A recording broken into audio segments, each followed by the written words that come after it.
ಕೊಟ್ಟಿ ಕಾವಲಿಟ್ಟೆ ರಾಘವೇಂದ್ರ, ನಾನೇ ತಪ್ಪು ಮಾಡಿ ಬಿಟ್ಟೆ ರಾಘವೇಂದ್ರ.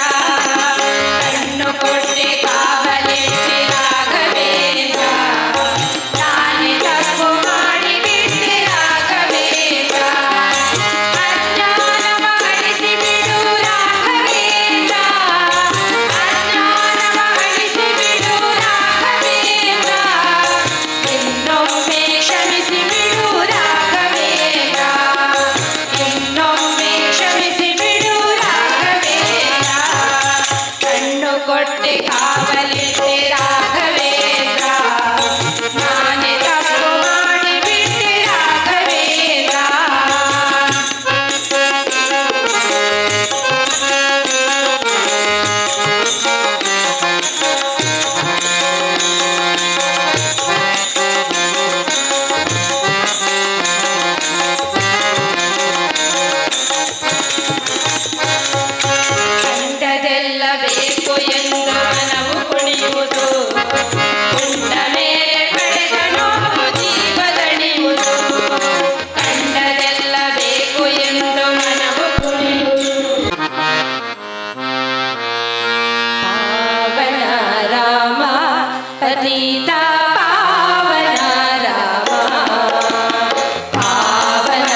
ದೇವಿ ನಿನ್ನಯ ಮುಡಿ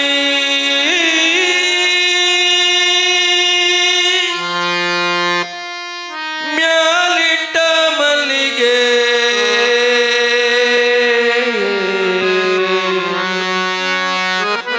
ಹೂವ ಕೊಡೆ ತಾಯೇ ಕೊಡೆ ಹೂವ ಕೊಡೆ ತಾಯೇ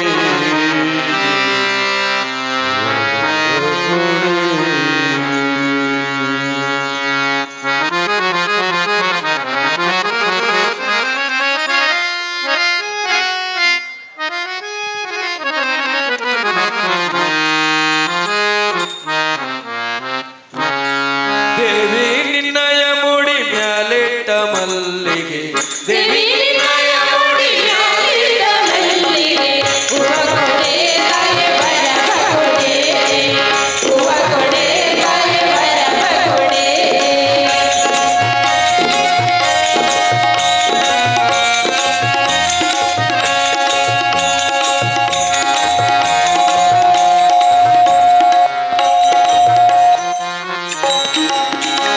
ಕಟ್ಟುವ ತೊಟ್ಟಿಲೋಳು ಗಂಡು ಮಕ್ಕಳು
ಶ್ರೀ ಅಯ್ಯಪ್ಪ ಸ್ವಾಮಿ ಮಂದಿರ ಸೇಗೋಳಿ ಸಂಧ್ಯಾ ಭಜನಾ ಸಂಕೀರ್ತನೆಯ 27ನೇ ದಿವಸದ ಸಂಭ್ರಮದಲ್ಲಿ ನಾವಿದ್ದೇವೆ.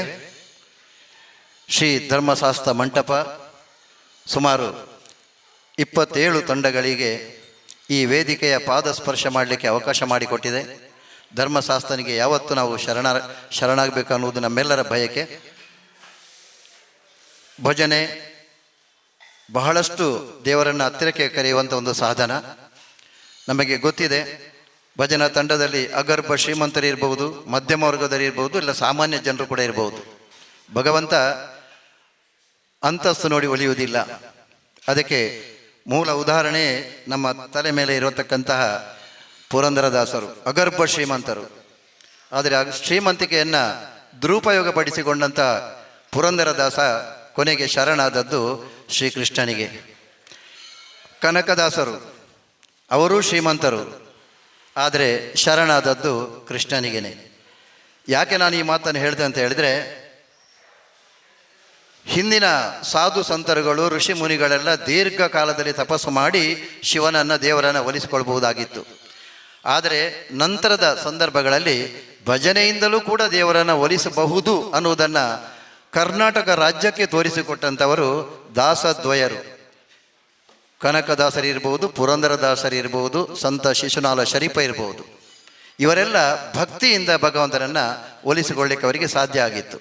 ಇವತ್ತು ನಾವು ಇಷ್ಟೊಂದು ಜನರನ್ನ ಇಲ್ಲಿ ಸೇರಿಸಿಕೊಳ್ಳುವಂಥ ಶಕ್ತಿ ನಮಗಿದ್ದರೆ, ಆವತ್ತು ಆ ದಾಸವರಿಯರಿಗೆ ಜನರನ್ನು ಒಟ್ಟು ಸೇರಿಸುವಂಥ ಶಕ್ತಿ ಇರಲಿಲ್ಲ. ಯಾಕೆ ಅಂತ ಹೇಳಿದ್ರೆ, ಜನರಿಗೆ ಭಕ್ತಿಯ ಮಾರ್ಗ ಅಂದರೆ ಏನು, ಭಕ್ತಿ ಅಂದರೆ ಏನು, ಸಂಸ್ಕಾರ ಅಂದರೆ ಏನು, ಸಂಸ್ಕೃತಿ ಅಂದರೆ ಏನು ಜನರಿಗೆ ಆ ಕಾಲದಲ್ಲಿ ಗೊತ್ತಿರಲಿಲ್ಲ. ಮೃಗತ್ವದಿಂದ ವ್ಯಕ್ತಿತ್ವದ ಕಡೆಗೆ, ಮನುಷ್ಯತ್ವದ ಕಡೆಗೆ ಬಂದಿದಂಥ ಕಾಲ ಅದು. ಆದರೆ ಅಂಥ ಸಂದರ್ಭವನ್ನು ಬಳಸಿಕೊಂಡು ಈ ದಾಸದ್ವಯರುಗಳು, ಕನಕದಾಸ ಇರ್ಬೋದು, ಪುರಂದರದಾಸ ಇರ್ಬೋದು, ಜನರನ್ನು ಒಟ್ಟುಗೂಟು ಮಾಡಲಿಕ್ಕೆ ನಮಗೆ ಸಾಧ್ಯ ಇಲ್ಲ. ಆದ್ದರಿಂದ ನಾವೇ ಮನೆ ಮನೆಗೆ ಹೋಗಿ ಜನರಲ್ಲಿ ಜಾಗೃತಿಯನ್ನು ಮೂಡಿಸ್ಬೇಕಂತ ಹೇಳ್ಕೊಂಡು ಪ್ರಯತ್ನ ಪಟ್ಟವರು. ಇವತ್ತು ಅವರ ಕಾಲ ಬುಡದಲ್ಲಿ ನಾವು ಇವತ್ತು ನಮ್ಮ ಈ ಭಜನೆ ಸಂಕೀರ್ತನೆಯನ್ನು ನಡೆಸಿಕೊಟ್ಟಿದ್ದೇವೆ. ಅವರಿಗೆ ಶರಣಾರ್ಥಿಯನ್ನು ನಾವು ಸಲ್ಲಿಸಬೇಕಾಗಿದೆ. ಒಂದು ಮಾತು ನಮಗೆ ಹೇಳಲಿಕ್ಕೆ ಇಷ್ಟಪಡ್ತಾ ಇದ್ದೇನೆ, ಭಕ್ತರೇ, ಇವತ್ತು 27ನೇ ದಿವಸ ನಾವು ಯಾವುದೋ ಒಂದು ಯೋಚನೆ ಮತ್ತು ಯೋಜನೆ ಹಾಕಿಕೊಂಡು ಇಂಥ ಒಂದು ಕಾರ್ಯಕ್ರಮ ಮಾಡಿದ್ದೇವೆ. 3-4 ವರ್ಷಗಳಲ್ಲಿ ನಾವು ಇಂಥ ಒಂದು ಕಾರ್ಯಕ್ರಮವನ್ನು ಮಾಡ್ತಾ ಬಂದಿದ್ದೇವೆ. ಎಲ್ಲವೂ ಮಾಡುವಂಥದ್ದು ಈ ಕ್ಷೇತ್ರದ ಅಭಿವೃದ್ಧಿಯ ಕಡೆಗೆ. ಸುಮಾರು ನಮ್ಮ ಟ್ರಸ್ಟ್ ರಿಜಿಸ್ಟ್ರೇಷನ್ ಆದದ್ದು ಬರೀ 2 ವರ್ಷಗಳಾದಷ್ಟೇ. ಈ 2 ವರ್ಷಗಳಲ್ಲಿ ಸುಮಾರು 10 ಲಕ್ಷಕ್ಕಿಂತಲೂ ಮೇಲ್ಪಟ್ಟಂತಹ ಪರಿಶ್ರಮವನ್ನು ಪಟ್ಟು ಇಂಥ ಒಂದು ವೇದಿಕೆಯನ್ನು ಅಥವಾ ಒಂದು ಚಪ್ಪರವನ್ನು ನಮಗೆ ಮಾಡಲಿಕ್ಕೆ ಸಾಧ್ಯ ಆಗಿತ್ತು. ಟ್ರಸ್ಟ್ನವರ ಕೊಡುಗೆ. ಅದರಲ್ಲೂ ಮುಖ್ಯವಾಗಿ ನಾವು ಸ್ಮರಣೆ ಮಾಡುವಂಥದ್ದು ಈ ಭಜನಾ ಸಮಿತಿಯ ಅಧ್ಯಕ್ಷರಾದಂಥ ಗಣೇಶ್ ಅಸೇಗೋಳಿ ಮತ್ತು ರಾಮಕೃಷ್ಣ, ನಮ್ಮ ಟ್ರಸ್ಟಿನ ಕಾರ್ಯದರ್ಶಿಗಳು ಮತ್ತು ಟ್ರಸ್ಟ್ನ ಸದಸ್ಯರು ಕೂಡ. ಅದೆಷ್ಟೋ ಹಿರಿಯ ಸದಸ್ಯರುಗಳ ಪ್ರೋತ್ಸಾಹ ಕೂಡ ಇದಕ್ಕೆ ಇದೆ. ಎಲ್ಲ ಸದಸ್ಯರುಗಳು ಒಟ್ಟು ಸೇರಿಕೊಂಡು ಈ ಒಂದು ಕಾರ್ಯಕ್ರಮ ಮಾಡಿದ್ದೇವೆ. ಇನ್ನು ಇರುವಂಥ ಬರೀ 3 ದಿವಸಗಳಲ್ಲಿ ದಯವಿಟ್ಟು ನಿಮ್ಮಲ್ಲಿ ನಮ್ಮ ಕಳಕಳಿಯ ವಿನಂತಿ, ಅದರಲ್ಲೂ ಮುಖ್ಯವಾಗಿ ನಮ್ಮ ಸ್ಥಳೀಯ KSRP ಕುಟುಂಬಗಳಲ್ಲಿ ನಮ್ಮ ಒಂದು ವಿನಂತಿ ಏನಂತ ಹೇಳಿದರೆ, ಮಾಡಿದ್ದು ಅಥವಾ ದೀಪ ಪ್ರಜ್ವಲನೆ ಮಾಡಿದ್ದು ಅದು ಯಾವತ್ತೂ ನಶಿಸಿ ಹೋಗುವುದಿಲ್ಲ.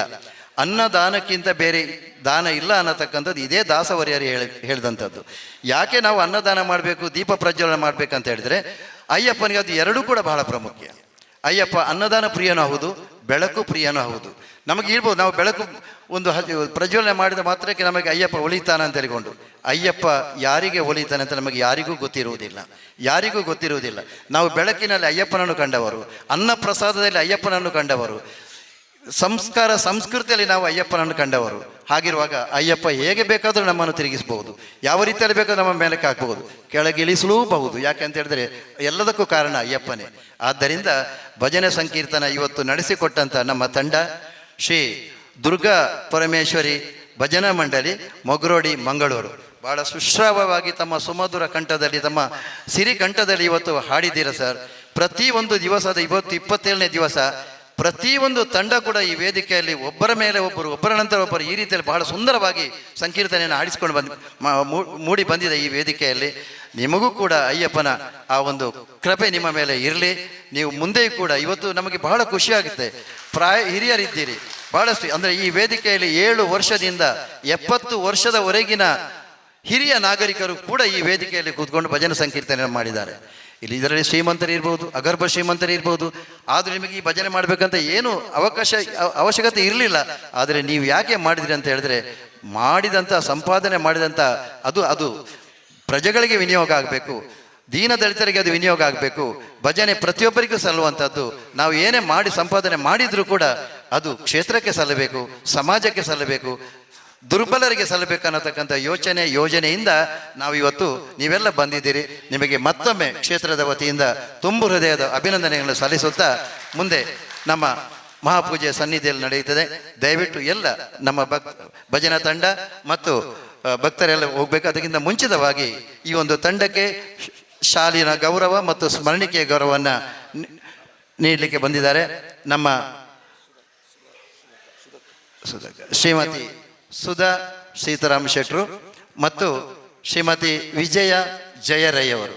ದಯವಿಟ್ಟು ವೇದಿಕೆಗೆ ಬರಬೇಕು. ಅನ್ನದಾನ ಸೇವೆಯನ್ನು ನೀಡಿ ಸಹಕಾರ ಮಾಡಿದಂಥವರು ನಮ್ಮ ಟ್ರಸ್ಟಿನ ಗೌರವ ಅಧ್ಯಕ್ಷರಾದಂಥ ಸೀತಾರಾಮ ಶೆಟ್ಟಿ, ಶ್ರೀಮತಿ ಸುಧಾ, ಹಾಗೆ ಜಯ ಮತ್ತು ಅವರ ಶ್ರೀಮತಿ ವಿಜಯ ರೈ.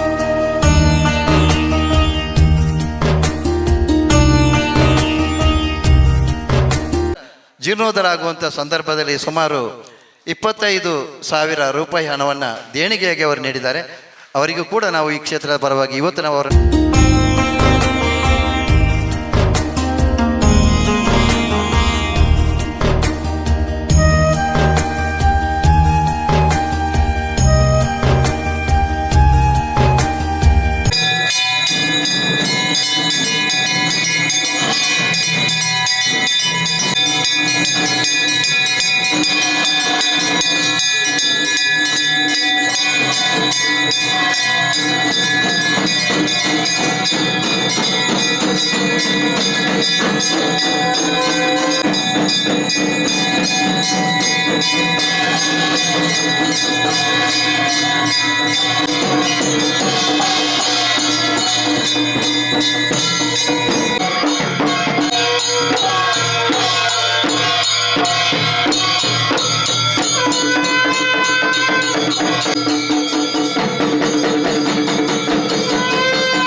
ನಾವೆಲ್ಲರೂ ಸಾನ್ನಿಧ್ಯದ ಭಾಗದಲ್ಲಿ ಸೇರಿಕೊಂಡಿದ್ದೇವೆ. ಈಗಾಗಲೇ ಭಜನಾ ಸಂಕೀರ್ತನೆಯನ್ನದು ದೇವರಿಗೆ ಮಹಾಪೂಜೆ ಕೂಡ ನಡೆದಿದೆ.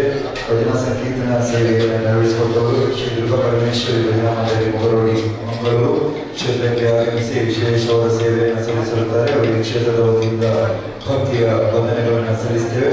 ಅವರಿಗೆ ದೇವರ ಪ್ರಸಾದವನ್ನು ನೀಡುವುದರೊಂದಿಗೆ ಗೌರವಿಸಬೇಕು ಅಂತ ಸ್ವಾಮಿ ಶರಣಮಯ್ಯಪ್ಪ ಶರಣಮಯ್ಯಪ್ಪ ಶರಣಮಯ್ಯಪ್ಪ ವಾಸನೆ ಶರಣಮಯ್ಯಪ್ಪ ಸ್ವರೂಪನೆ ಶರಣಮಯ್ಯಪ್ಪ ಶರಣಮಯ್ಯಪ್ಪ